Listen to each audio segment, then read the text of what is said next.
Greetings, fellow armchair Imagineers. Tiki here, coming to you with a video that I did not think I'd be making tonight. It kind of came out of nowhere. It literally, just popped up on Facebook right now, and since this is honestly one of the actors that portrayed one of my favorite film characters of all time, I have to talk about it, immediately. And not only did this man play, John Hammond, who I'll get to in a second. I think that John Hammond, like I said, one of my favorite film characters of all time, one of my favorite performances of all time. Not only did he do John Hammond, and he certainly cemented an immortal place in cinema with his portrayal of John Hammond, but this guy was a legend well before John Hammond. John Hammond only existed to us 90s kids. Really, when you look back on it, he was in classic movies, he was in The Great Escape, a whole bunch of other ones that I probably am missing because I need to go back and check up on some classic cinema. Interestingly enough, me and Blue Dragon 5, we just did a top 10 list of our favorite biopics. Lord. By the way, does anyone know the distinction between Lord and Sir? Is Lord just an upgrade from Sir?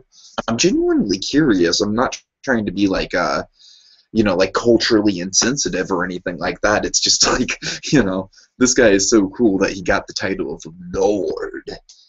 I mean, that's just awesome. Oh jeez, oh jeez. So this guy directed my number 10 spot on my top 10. Gandhi, and he also directed Blue Dragon 5's number 1, which was Chaplin.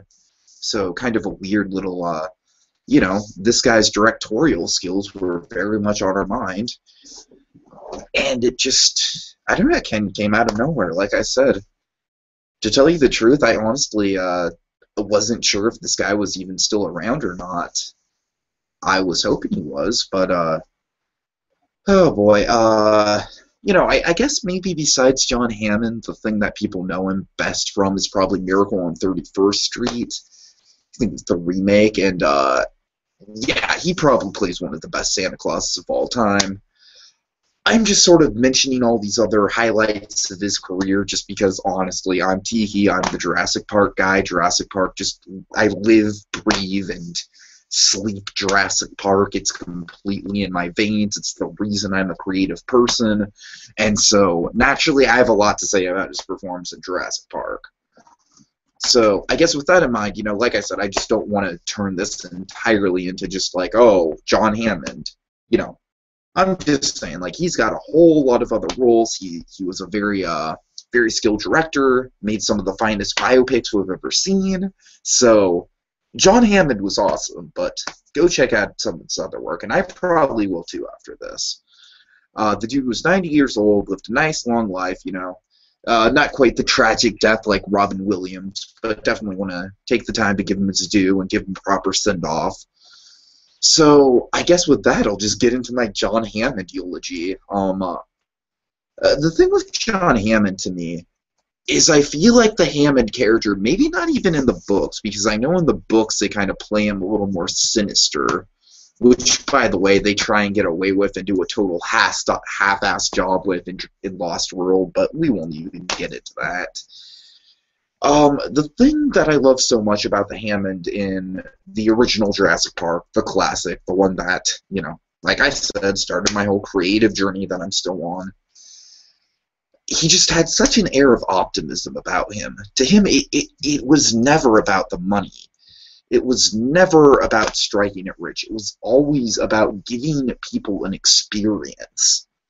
I believe that John Hammond might just be the closest thing we will ever have to a Walt Disney in terms of just of course we have Tom Hanks and I'm sure probably other people are going to portray the actual role of Walt Disney. I'm not talking about that. I'm talking about a film character who just completely embodies the ideals that Walt Disney represented. We have some that come close. There's definitely Howard Stark in the Avengers universe, which is interesting because he's kind of portrayed by two different actors. We have the guy who was in the who was in the footage from Iron Man 2, he's coming back. I believe he's in Mad Men. His name's John Slattery, I think. I don't know. I should have looked that up, but he's coming back to, portray Howard Stark, I believe, in Ant-Man. And that's an older Howard Stark than we saw in Captain America: The First Avenger, which was kind of a more, more playboy type. And I believe the older Howard Stark is definitely another embodiment of Walt Disney. I mean, that's clearly what they were going for with the, with the footage and the, the Epcot vibe to the whole thing, to the Stark Expo. Clearly, they were going for some sort of Walt influence, but I believe with Richard Attenborough's portrayal of John Hammond, they nailed Walt Disney without even really trying, because Walt's whole thing was providing guests with an experience that was truly remarkable, and with something that children and adults can just marvel at together, have a completely hand-in-hand experience with. And that's what Jurassic Park represented to John Hammond. Jurassic Park, like I said, I'm sure at the end of the day, of course, bottom line comes down, yeah, you're going to make a lot of money off that. That's why the blood-sucking lawyer was so excited about it. But John Hammond, the thing about his portrayal is that, when you get into the film, first of all, who doesn't love that opening scene with him? It's such a great first appearance. Oh my God, I'll never forget it when Alan Grant runs into the trailer and Hammond's just got the bottle of champagne and he just pops it open, and then Sam Neill's just like, "We were saving that." Classic. Oh my God, so great. And then Hammond, he just proceeds to just pour glasses of champagne. It's like, "Oh, we're celebrating because we're going to take you to a magical island full of dinosaurs. You want to see dinosaurs, don't you?" And it's just, the dude's just got such a persuasive, magical way about him. Of course, his main sort of rival in the film is John Hammond. What am I talking about? John Hammond. Ian Malcolm. Ian Malcolm is sort of John Hammond's main sort of a philosophical rival, if you will, because with Hammond, he's all about, like I said, he's all about providing the world with a sense of wonder. It's not just providing guests with an experience. It's providing the world with something that they can all just go to and marvel at for a pretty penny, of course. But Ian Malcolm, of course, I don't need to repeat Ian Malcolm's philosophies. They become an ignorant meme, it's like, you packaged it, you sold it, blah, blah, blah, blah, blah, blah, blah. But it's interesting to see how throughout the film John Hammond's philosophy gets questioned, and it's really, I don't know, it's like Alan Grant is definitely the main protagonist, but I'd like to consider Jurassic Park almost more through Hammond's eyes, since he kind of sees this grand world and this grand promise that he set out to achieve just fall apart around him. Oh God, I need to look up the Flea Circus speech. Flea Circus speech, Jurassic Park. This is something I should have had on hand beforehand, of course, but hey. I'll recite it. I'll definitely recite it, because it is, without question, to me, the pivotal John Hammond scene, the scene that really represents everything that this man's about. But I mean, it's right in the course of the film where everything's going wrong, and I think the power's still out, and and he's just talking to Ellie. He's just talking to Ellie Sattler about his dreams and his ambitions and what he tried to bring to the world, and it's marvelous. It's absolutely marvelous. So, okay, so let me scroll down the IMDb. Can we all pray to the IMDb gods that they have this quote? Because if they don't, then someone needs to add it in, because it is marvelous. All right, let me see. Jurassic Park. And another thing I love about the Flea Circus scene is how the Jurassic Park theme can be heard, except it's on a tiny sort of almost a toy piano. It's like,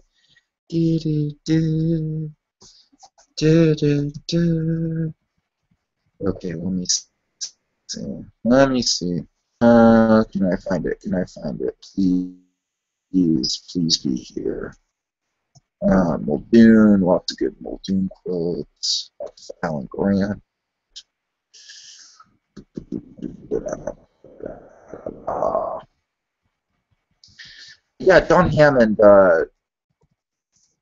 Like I said, it's kind of weird. Like, I don't want to make it seem like I'm just eulogizing about Hammond. Oh, here we go. Okay, I got it. I got it. But just before I get to it, like I said, just to remind everyone, Attenborough was a world-class talent. He was truly like almost like a Mount Rushmore of, like fine Hollywood royalty, literal royalty. He was a lord, for God's sakes. And like I said, he's an incredibly talented director. I want to go back and watch some more of his films and some more of his performances because, my God, he sure captivated a whole generation of people like me with his portrayal of John Hammond. And I just know that a lot of his other work is probably exactly as powerful. But anyways, like I said, I just wanted to bring that up because I don't want to make this seem like I'm just doing like a complete, like, oh, John Hammond's dead. Even though, to me, honestly, personally, that is pretty much what this represents. But, okay, so anyways, let me get to the flea circus before wrapping this video up. The first attraction I ever built when I came down south from Scotland, it was a flea circus, Petticoat Lane. Really quite wonderful. We had a wee tree pansy, a merry-go-round, carousel and seesaw. They all moved, motorized, of course, but people would say they could see the fleas. Oh, I see the fleas, Mummy, can't you see the fleas? Clown fleas and high-wire fleas and fleas on parade. But with this place, I wanted to show them something that wasn't an illusion, something that was real, something they could touch, they could see and touch, an aim not devoid of merit. Oh, man, right there, that is why I love the John Hammond character. That just sums everything up. He enjoyed the whole flea circus thing, and he enjoyed the joy that it brought to people, and the wonder, and, the, ooh, look, Mummy, the fleas! But at the end of the day, he really wanted to give something to the people that was more than that. So I guess what I'll wrap up on is Jurassic World. I at least hope that Hammond's philosophy is in Jurassic World. It'd be great if we could get, like, some archive footage of Hammond himself. Honestly, I really do hope they do that. I really hope we see, like, kind of like, what they did with Howard Stark in Iron Man 2, like, just pull out, like, hell, just show the fucking, just show the pre-Q video for Jurassic Park, the ride, and I'll be happy, you know what I mean? Just like, oh, you were about to go on a boat ride through Jurassic Park. Just work that in somehow, because it is a full-blown theme park at this point. But seriously, like, I really, oh man, wouldn't it be great if there was, like, some sort of, like, John Hammond memorial or something like that, some sort of plaque with that flea circus wood, or, maybe even, like, make reference to the flea circus. I don't know, it's just, there's so many things they can do with Jurassic World in regard to tying in that character without having him actually be there. Like I said, I just want his philosophy in place. I'm sure that it's going to be kind of like, maybe an interesting thing is, what if Chris Pratt, hypothetically, was the guy who, like, kind of carried on the John Hammond philosophy? And then what if, like, the main villain of the picture was the guy who was kind of going to exploit Jurassic Park? Just some food to thought. Just some food for thought. And Jurassic World, not Jurassic Park. It's weird to call it Jurassic World, but it's kind of fitting, because it's like expanded and whatnot. So, like Walt Disney World. My God, I can't fucking wait for Jurassic World. I really can't. It's one of those movies that I'm just gonna be laying it up at night thinking about like what they could possibly do with it, especially because they have a competent director on it, especially because I really like Chris Pratt and I really like the idea of him as the main character in a Jurassic Park film. I think that fits really well. And I have been waiting since I was a wee little kid, to see a fully realized Jurassic Park theme park on the big screen. So I don't know. I guess that's one thing I can say about Lord Richard Attenborough is that the man might be gone, but gosh darn it, the philosophies that he implemented into us '90s children. I really do feel like Jurassic Park might be like one of the, dare I say it, it might be like the Star Wars of the '90s, because everyone who grew up with Jurassic Park, who who then aspired to filmmaking, like that. I mean, that's just it. You watch Jurassic Park and you want to be a filmmaker. You want to tell stories. You want to be creative. You want to, you want to bring that spark to the world that John Hammond had. Even if Jurassic Park itself turned out to be a total nightmare, that movie still implements that spark of creativity in you. It's still why it's one of my favorite movies of all time, and just one that will stick with me. So that, in the end, is what Richard Attenborough is going to mean to me. And like I said, probably a whole host of other '90s kids like myself.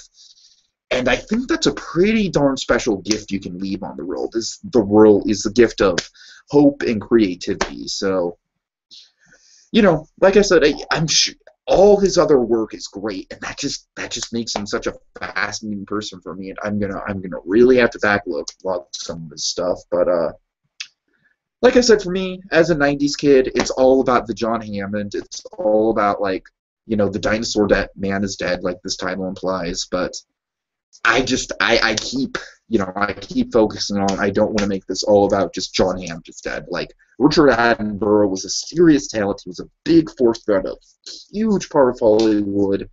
And ironically enough, only towards the end of his career did he deliver quite possibly the most iconic role of his entire life, and I think that's very fitting. And like I've said over and over again, it's sort of a role that's going to live on and inspire creative people like myself through the decades. And I do feel like what he brought to it, he brought an air of Walt Disney style to that role, and just an air of just hopeful optimism that, like, even in the face of shit, even in the face of just your dreams, like, falling down all around you and people getting killed, he still had that spark to him.